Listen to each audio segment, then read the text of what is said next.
Hello, welcome to the Okanagan Garden Report. We are now just past the middle of March and it is a beautiful day. The weather's been pretty mild. Had a little bit of snow the other day, that was fun, sort of fun. It's the way it goes. We gotta have the snow yet. It's still quite an early year this year, so we're experiencing things a little bit ahead of schedule. We're just here having a look at some perennials that are shooting up.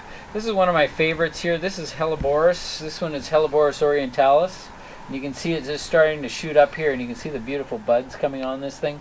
It's just a beautiful plant. And many of the hellebores over wintertime, we leave the leaves on over winter because they're actually evergreen. There's another little guy here. And because they're evergreen, you know, their leaves get a little ratty looking after the winter, but we leave them on over winter because they use the leaves to help store food and actually get a little bit of photosynthesis over the wintertime. But in the springtime now, what we do is we can just clip these off. So basically we just go around the plant and we snip off any of the leaves that are sort of looking ratty looking, and we just clean them up a little bit. So that's basically what we do, and it also allows to make room for the flowers. So that's what we did with this one here, was we cut off, the leaves were way out to here, so we just went around it and clipped it all back, and now we can see and experience the beautiful little flowers there.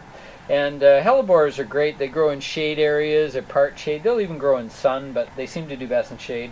This is orientalis. There's also another one called Niger, which is even earlier. It blooms in February. It has white flowers.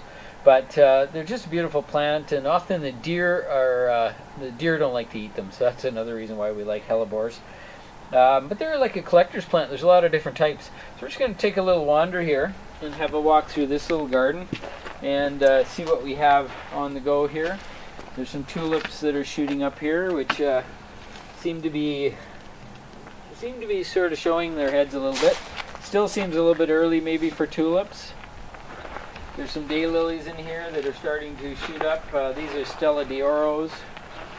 Might have been some annuals in here. It's hard to say. There's a Brunnera. This is one of the nice variegated Brunneras. These things are a beautiful plant. They're just a massive, tiny little blue flowers. They grow really nicely. They bloom in the springtime, so we often plant them with bleeding hearts, because the bleeding heart will bloom at the same time. And it's a nice deep pink that goes well with that nice blue color. And here's another hellebore here. This is another Hellebores Niger, it looks like. Or is this one? Could be orientalis, or some of them are kind of close to each other. But this one here actually looks pretty good. It's got a bunch of leaves inside. So we'll just go in and clean it up. And you know, because the leaves are looking so nice, these leaves are pretty healthy looking, that all we really have to do is take out, these are magnolia leaves that are all tangled in here. But we could just clean these up, and we could leave these leaves intact if we wanted to. I'm sure the plant would rather us just leave them. But any leaves that do look a little bit on the ratty side, we can get in and get those cleaned out and just snip them right out from the inside to remove any of those. And you know, that's pretty much all we have to do, is just get rid of that stuff. But you know, if there's a couple leaves inside here that are sticking up, I might just remove a few of them just to expose the flowers a little bit more. Because this is my display, I want to be able to see these flowers, so it's a kind of a nice thing. So you can remove all the leaves and just have the flowers there. That's kind of a nice effect. But yeah, they're pretty nice. I love the hellebores because they're just easy to grow. And there's not a lot you really need to them. They're pretty low maintenance plant. And you know, these are actually bracts. One thing that's interesting is you can see here's one that's opened. A couple here that are open. The flower part is actually on the inside of these large petals. But these large petals are actually bracts. So that means they're a modified leaf. They're not actually a flower petal. So the flower itself is inside here, and when they're done blooming, they'll set some seeds in there.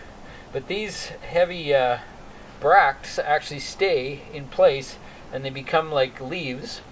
So the plant appears to keep blooming right through into summertime, which is kind of an interesting thing, because they just look like they're still blooming, but really they've finished, and inside you'll see a seed head that'll form. And sometimes those seeds will actually grow, and you can get maybe some different types of colors, you could say, of the different types of hellebores. But that's it for hellebores today. They're happening all around in gardens everywhere right now, so we're kind of enjoying that. There's lots of other things up and coming now. It's spring, of course, so that's why you need to keep tuning into the show here, and we'll definitely be touching on all kinds of things that are going on in the gardens. You know, the forsythias are just about to bloom, which is really strange because it's only about, I think it's the 18th today of March, so, you know, normally they don't bloom until about the beginning of April on a normal early year, and on a late year they bloomed at the end of April. So wow, what a difference, eh? From end of April to, say, middle of March. That's a huge difference. So we'll keep our eyes open at the forsythia. Hopefully they'll kick into bloom here any day. And again, hopefully we're not going to experience any hard frost. It'll cause us some problems. So that's it for today. Thanks again for tuning in.